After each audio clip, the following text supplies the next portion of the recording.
Hello everyone, it's me, Matt. Thank you so much for joining me today. We're talking about camouflage. As you can see, I'm doing a very poor job of camouflaging myself today, silhouetting myself on this hill.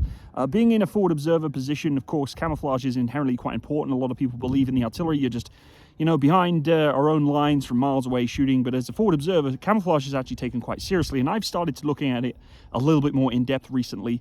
And for those of you serving in the Canadian Armed Forces, I have a product for you today I really want to showcase, which is really, really cool. Now, for us that have the standard issue CG634 Canadian Army issue helmet, there's a multitude of different scrim that you can put on top of it. Now, I've never been a massive fan of scrim. I'm a armored fighting vehicle soldier back in my day in the British Army, so we used to have crew helmets, and there was really not the necessity to have scrim or camouflage on our helmets. You used to get caught up in everything, especially cam nets, which are absolute nightmares.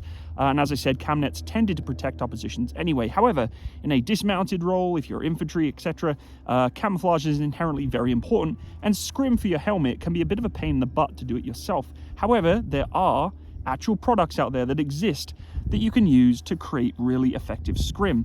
This particular scrim has been sent to me very kindly by Confections à Caracajou. Hopefully I'm saying that correctly. I believe it's French for Wolverine.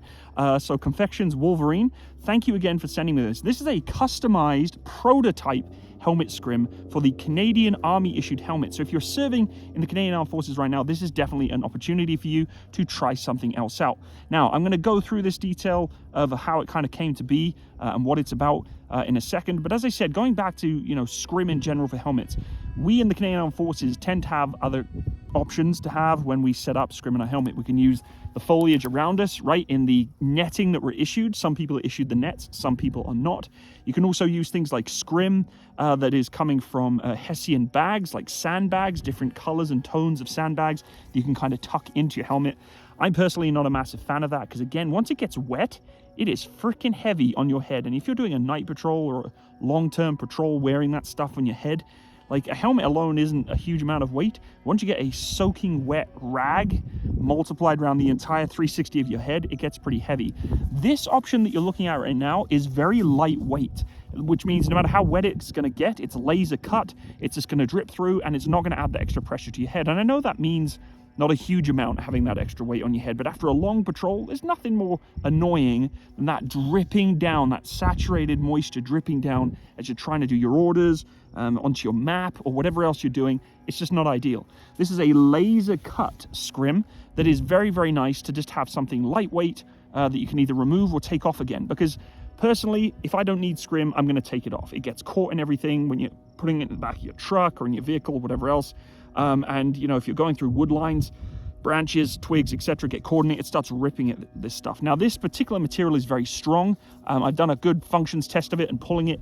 If you really tug on it, yes, it's going to tear, but the laser cut configuration of this kind of scrim, really nice. It's robust enough to be able to not have to worry about it getting ripped, torn too much when you're going through day-to-day activities.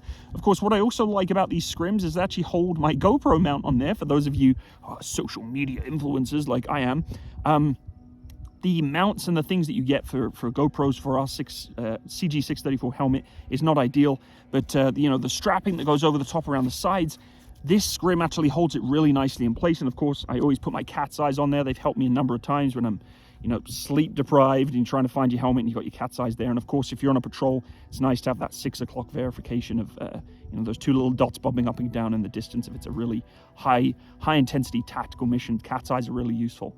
You'll also notice I'm wearing the Canadian Army version. It's a version of desert or arid CADPAT with the beautiful Canadian IR patch there. That is from another manufacturer, which I will put in the description box below. But this particular scrim from Confections Caracajou is really, really nice. So let's go through it a little bit closer here. So here is obviously my helmet, and here is the actual scrim. So you'll notice it's got these kind of flower style brushings and cuttings into the helmet. So you can see the CADPAT, the green CADPAT underneath, and the kind of patterning that's been put on there. This is purely a prototype at this stage. So I know they're looking at getting feedback from the troops who may want to use this. I've shown it to troops in my unit, and they are certainly very, very interested in this particular prototype. I really like it. I really like it because it's just lightweight and it keeps to this kind of terrain, right? If you notice around me, it is very sort of low brush, not high grass, not tall grass. It's enough to get that breakup of the standard cadpat, which I think is a little too green for the environment we're in right now. Hence why I'm wearing the desert version of cadpat in this terrain, because in the southern Alberta prairies that we're in right now and the coulees we're in, which is primarily where most of my unit train anyway, especially in places like Wainwright, CFB Wainwright, CFB Suffield, this is perfect. Low grass, right? Enough to break up that dedicated hardcore green cadpat, temperate cadpat that's there. So something to consider for sure. Really nice quality. The one thing I would say is maybe not a criticism, but something to consider for improvement is the symmetry of the pattern. You'll notice it almost kind of has this sort of the stepping of 1 layer, 2 layer, 3 layer with the lines. Other than that though, if it's being worn in the correct configuration, which at first when I shared with the team who had sent this, I was like, it kind of looks like a mohawk. They were like, yes, you're wearing it the wrong way. The pattern is supposed to go this way. I've actually angled it at like 45 degrees, so it's not even going directly over the top of the helmet. It's going kind of, I guess, diagonally to kind of break it up a little bit more. But you know, in putting it into the train, I'll show you some footage as we go through this video. It really does break up that darker digitalized green, which is great. You know, I think it's a great great version of cadpat, along with this desert camouflage. But if you want scrim that you can throw on really easily and remove really easily if you're going into, you know, back into the back of the lab and you don't want to have this stuff on all the time, because again, personally, I've never had a passion for scrim. It just aggravates me. But if I need it, you know, you're going on PLQ, you're going on intensive courses, these kind of customized scrims are really nice to have, and it's an option for you if you want to kind of break up that standardized scrim. What I've also done, you'll notice in the underside of this scrim, I still have the netting in there. So if I want to put foliage in here, if I go into thicker, taller grass, I can still put it in there. So the issued net is underneath the customized scrim net that came from Confections Caracajou. So definitely an option for you folks. If you want to take a look at this, go check out their website. I will put all the links and the website link in the description box below. Again, really nice scrim. I mean, it works for me. I would strongly encourage you to try different methods, right? It doesn't work for everyone. Some people like really thick scrim and the environments they're in, you know, depending on where you are in Canada for sure. As I said, here in southern Alberta, with the coulees and the low grass, CFB Suffield and Wainwright, I mean, there's a lot more foliage definitely in Wainwright than there is in Suffield, but Suffield is technically just a desert. It's literally a desert.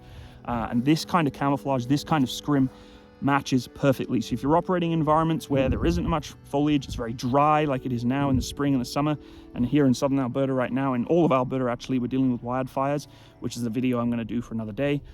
Look at scrim options like this. Go check out the website, give it a try.